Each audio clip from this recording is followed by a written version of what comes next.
Hello everyone, welcome to Infitally.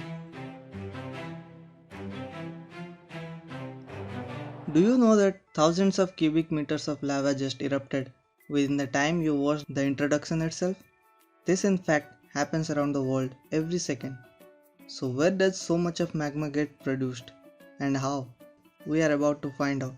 While most of the magma gets cooled under the earth itself, only a minor percentage is erupted and their eruption is restricted only to a few types of setting. First is mid-oceanic ridge. The lower mantle has established convection currents. At this depth, the temperature is not enough to produce molten magma. To melt something, if we cannot increase the temperature, we can do so by reducing the pressure.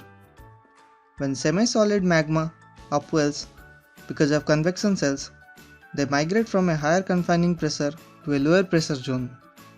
This results in expansion of magma, and to do so, the solid has to transform into liquid magma. Eventually, the liquid magma is erupted through long fracture systems that are known as mid-oceanic ridges. Now another setting to which lava eruption is linked is hotspot volcanism. At the core mantle boundary, the outer core supplies heat to the mantle by conduction.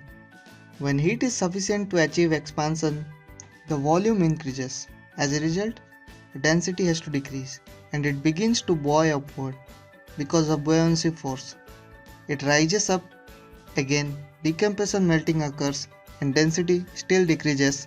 This way, a positive feedback mechanism is established that causes the magma to buoy upward as well as melt. This cycle continues until it finally reaches the surface and erupts.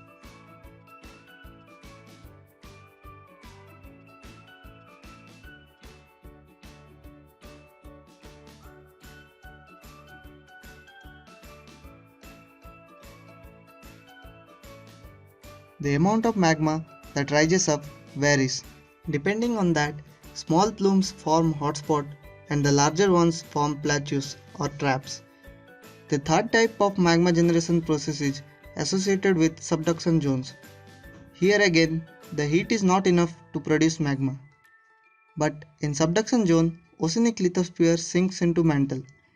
The crust, which stays underwater for millions of years, absorbs water. It does so as the anhydrous minerals alter to produce hydrous minerals.